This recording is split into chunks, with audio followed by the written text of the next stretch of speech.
Hello दोस्तों, मैं रोहित कुमार आपका वेलकम करता हूं टेक्निकल रघुवीर चैनल में। तो दोस्तों, इस वीडियो में हम बात करने वाले हैं सीएससी आईएबीएफ यानी कि जो बैंक बीसी के लिए हमको बैंक बीसी या फिर बैंक बीएफ के लिए जो भी हमारा पेपर होता है उसमें आने वाले 2021 के लेटेस्ट क्वेश्चन हम आपके साथ शेयर करने वाले हैं। इस पे हमने 2 पार्ट पहले ही बना रखा है, अगर आपने उनको नहीं देखा तो आप उनको जाके देख सकते हैं। तो चलिए स्टार्ट करते हैं। अगर आपने अभी तक सब्सक्राइब नहीं किया तो जाके नीचे सब्सक्राइब कर लिए ताकि आप कोई भी पार्ट मिस ना करें। तो यहाँ पे हम 41 क्वेश्चन से स्टार्ट करते हैं। तो हमारा जो 41 क्वेश्चन पूछा गया है हमसे, which one of the following deposit came to the maximum amount of interest. तो यहाँ पे हमसे पूछा जा रहा है, अगर मैं बैंक में हम कौन सा डिपॉजिट किस प्रकार से करते हैं कि हमको मैक्सिमम प्रॉफिट हो सके। तो अगर हम कंपाउंड इंटरेस्ट पे पैसे जमा करते हैं बैंक में तो हमको मैक्सिमम प्रॉफिट मिलेगा। कंपाउंड इंटरेस्ट मतलब होता है चक्रवृद्धि ब्याज। अगर हमको चक्रवृद्धि ब्याज पे पैसा मिलता है यानी कि ब्याज पे भी ब्याज मिलेगा तो हमको ज़्यादा पैसा मिलेगा। और हमारा जो 42 क्वेश्चन है, विच one of the following statement is correct regarding PMJDY, यानी कि प्रधानमंत्री जनधन योजना के तहत कौन सी जो स्टेटमेंट है वो सही है। तो यहाँ पे पहला ऑप्शन पूछा गया हमसे, bank account can be open outside यहाँ पे बैंक ब्रांच परमिसेस, यानी कि जहाँ पे बैंक की ब्रांच नहीं उपलब्ध है वहाँ भी बैंक अकाउंट ओपन करना प्रधानमंत्री जनधन योजना का ये भी करेक्ट स्टेटमेंट है। तो पहला ऑप्शन हमारा सही है। और हमारा जो 43 क्वेश्चन है, current account and saving account are also known as. तो यहाँ पे पूछा गया है करंट अकाउंट और जो सेविंग अकाउंट होते हैं वो कौन कौन से अकाउंट कहलाते हैं। तो यहाँ पे डिमांड डिपॉजिट हो जाएगा। और जो टर्म डिपॉजिट होता है हमारा एफडी और आरडी होता है वो टर्म डिपॉजिट होता है। ठीक है। और यहाँ पे पूछा गया which is the correct sequence of 3 stage of money laundering. तो मनी लॉन्ड्रिंग की जो करेक्ट सीक्वेंस होती है वो क्या होती है। तो मनी लॉन्ड्रिंग की जो करेक्ट सीक्वेंस होती है पीएलआई, यानी कि प्लेसमेंट लेयरिंग इंटीग्रेशन। तो ये होती है करेक्ट सीक्वेंस। और नेक्स्ट क्वेश्चन हमारा है, in banking transaction a customer is generally recognised by his error. अगर आप बैंक में पैसा निकालने जाते हैं तो जो कैशियर होता है वो आपका क्या देखता है, signature, photograph, hand writing wise. तो हमारी जो सिग्नेचर होती है रिकॉर्ड में, बैंक रिकॉर्ड के पास जब हम खाता खुलवाने गए थे तो उस सिग्नेचर को मैच करके देखता है। अगर आपका सिग्नेचर मैच करता है तो आपको पैसा दे देता है। हमारा जो नेक्स्ट क्वेश्चन है, पी ऑफ स्टैंड फॉर। तो यानी कि पी ऑफ की जो फुल फॉर्म होती है पॉइंट ऑफ फेल, यानी कि फेल की पॉइंट मतलब होता है बिंदु। तो फेल का बिंदु हो जाएगा हिंदी में समझे तो। उसके बाद फिर नेक्स्ट क्वेश्चन पूछ लिया जो भी हमने आपको बताया था, ये recurring deposit is classified as. तो जो आरडी होता है वो क्या होता है, वो टर्म डिपॉजिट होता है। एफडी और आरडी दोनों ही टर्म डिपॉजिट होते हैं। ठीक है। और यहाँ पे नेक्स्ट क्वेश्चन पे पूछा जा रहा है, वेदर ए बैंक अकाउंट अंडर पीएमजेडीवाई। तो पूछ रहा है यहाँ पे, अगर हमने प्रधानमंत्री जन धन योजना के तहत खाता खोला है तो हम अपने बैंक हम क्या अपने हम अकाउंट को ट्रांसफर कर सकते हैं कहाँ पे। तो यहाँ पे लास्ट वाला ऑप्शन बताया गया है कि अगर आप प्रधानमंत्री जन धन योजना के तहत खाता खोले हैं तो आप किसी भी सिटी, किसी भी टाउन या फिर किसी भी स्टेट में अपना खाता ट्रांसफर कर सकते हैं। तो लास्ट वाला हमारा ऑप्शन सही होगा क्योंकि आप कहीं भी खाता अपना ट्रांसफर करवा सकते हैं। उसके बाद हमारा नेक्स्ट क्वेश्चन है, पीएमजेडीवाई फोकस ऑन कवरेज आप। तो यहाँ पे पूछा गया प्रधानमंत्री जन धन योजना का जो फोकस था किस पे था।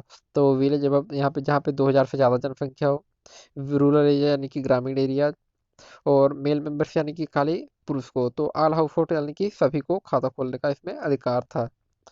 उसके बाद हमारा नेक्स्ट क्वेश्चन है, विच one of the following statement describe the basic function of A bank. यहाँ से हमारे से 50 क्वेश्चन में पूछा रहा है। तो हमारा जो बैंक का बेसिक फंक्शन होता है वो क्या होता है। तो जो हमारा फर्स्ट ऑप्शन है, लैंड मनी यानी कि खाली कर्जा देना, to accept the form. Second option यानी कि पैसों को जमा करना, यानी कि डिपॉजिट मतलब जमा करना, लैंड इट मतलब इसको उधार देना किसी को। Legitimate business purpose, business purpose के लिए किसी को देना लोन। लोन देंगे तभी तो बैंक की कमाई होगी, तभी हमको इंटरेस्ट देगा बैंक। ठीक है। दोस्तों, मैंने आपको पहले ही 40 क्वेश्चन बता दिए, अगर आपने उसको नहीं देखा तो जाके आप उसको देख लीजिए क्योंकि आपको 50 मार्क एग्जाम में लेके आना है कम से कम। अगर 50 मार्क लेके आते हैं तभी आप पास होंगे। मैंने 75 मार्क लाए थे जैसा कि आपको पहले भी दिखा दिया है मैंने, और मुझे सर्टिफिकेट भी आ गया। अगर आप सर्टिफिकेट देखना चाहते हैं तो सर्टिफिकेट भी देख सकते हैं। उसके बाद बात करते हैं 51 क्वेश्चन की। यहाँ पे पूछा गया हमसे प्रधानमंत्री जन धन योजना ब्रॉड ऑब्जेक्टिव। तो प्रधानमंत्री जन धन योजना में कौन कौन सी आपको स्कीम देखने को मिलती है। पहला है universal access to bank facility, आपको बैंक की सारी फैसिलिटी मिलती है। Financial literacy, cashless economy, social security. तो इसमें सारी सुविधाएं आपको मिलती हैं। तो ऑप्शन नंबर डी सही हो जाएगा। ठीक है। और जो 52 क्वेश्चन हमारा, which among the following is a credit product of bank. तो क्रेडिट प्रोडक्ट मतलब जिससे हमको उधार मिले, तो इसमें से क्रेडिट प्रोडक्ट कौन सा है? तो किसान क्रेडिट कार्ड, जैसे कि नाम से लग रहा, तो आप ऑप्शन को सही कर देंगे। ठीक है, यहाँ पे पूछा गया bank use as a feasible and viable method of outreach in report remote and unbanked centres. तो बताया गया है कि बैंक जहाँ पे मतलब बैंक सेंटर नहीं है, नहीं कि बैंक की ब्रांच नहीं है, वहाँ पे बैंक कैसे अपनी सुविधाएं प्रदान करता है?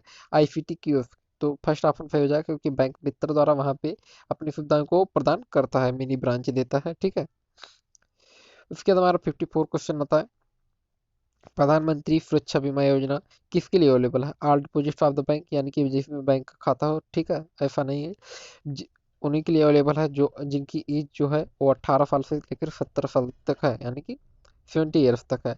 तो उन्हीं के लिए प्रधानमंत्री सुरक्षा बीमा योजना है।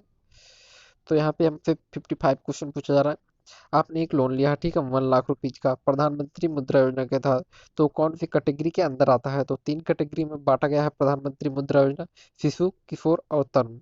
तो ये हो जाएगा ऑप्शन नंबर किशोर। और हमसे 56 क्वेश्चन पूछा गया, under the DBTL scheme one of the key agency involved in the process. तो डीबीटीएल स्कीम में जो की एजेंसी है, कौन सी की एजेंसी जो है इन्वॉल्व है? तो हम लोग की जो सब्सिडी आती है वो डीबीटीएल के तहत होती है। तो डीबीटीएल सब्सिडी आती है, किस में आती है? गैस में आती है। तो इसका जब ऑप्शन हो जाएगा एलपीजी डिस्ट्रीब्यूटर, यानी कि लिक्विड पेट्रोलियम गैस जो डिस्ट्रीब्यूटर होता है उसके तहत आती है हमारी डीबीटीएल स्कीम। 57 क्वेश्चन पूछा जा रहा है हमसे, if the PMJDY account holder wishes to get chequebook. अगर आपका प्रधानमंत्री जन धन योजना के तहत खाता खोला गया है और आपको चेकबुक चाहिए, तो आपको कैसे चेकबुक मिल सकता है? तो पहला ऑप्शन है, will have to fulfil minimum balance criteria, यानी कि हम मिनिमम बैलेंस क्राइटेरिया को पूरा करेंगे और इसके बदले में हमको बैंक चेक देगा। ठीक है, और हमारा जो 58 क्वेश्चन है, which of the following the main reason for customer complaint. तो जो कस्टमर कंप्लेंट का मेन कारण होता है क्यों बैंक में कस्टमर कंप्लेंट आती है, ठीक है, पहला ऑप्शन है स्टाफ बिहेवियर, यानी कि स्टाफ जो होता है वहाँ पे उसका बिहेवियर यानी कि व्यवहार अच्छा नहीं है। ठीक है, यूज आप इम्प्रॉपर टेक्नोलॉजी, वहाँ की जो टेक्नोलॉजी है यानी कि सर्वर कभी डाउन हो कर देते हैं, कभी और कुछ, या तो ये जो सिस्टम है वो सही नहीं है, तो इसकी वजह से। और थर्ड ऑप्शन है high bank charge and interest, अगर आपके खाते से बार बार ज़्यादा पैसा कट रहा है या फिर आपको ज़्यादा पैसा ब्याज देना पड़ रहा है, ठीक है, अगर आपने लोन लिया है। और चौथा इंडिक्यूट इंफ्रास्ट्रक्चर, यानी कि बैंक की जो बनावट है, इमारत है, उससे आपको। तो यहाँ पे 13 ऑप्शन तो सही है, लेकिन इमारत से कोई किसी को कोई लेना देना नहीं है, उनका स्ट्रक्चर स्ट्रक्चर से कहाँ पे है बैंक से कोई सी को लेना देना नहीं, तो हमारा फर्स्ट ऑप्शन हो जाएगा सही। हमारा जो 59 क्वेश्चन है, a loan of R F 1 lakh has been granted to a farmer under Kisan credit card scheme. तो हमारा जो 59 क्वेश्चन पूछा गया है, आपके पास किसान क्रेडिट कार्ड है, ठीक है, और आपने 1 लाख रुपए का लोन लिया है, तो बैंक इसके बदले में क्या करेगा? हाइपोथिकेट द क्रॉप, यानी कि जो आपकी फसल होगी उसको एसेट के रूप में अपने पास रखेगा, यानी कि एसेट मतलब होता है गिरवी।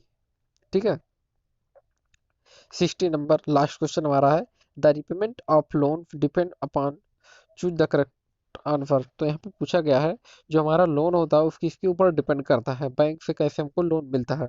बारोवर मतलब होता है जो लोन लेता है, ठीक है, उधारी।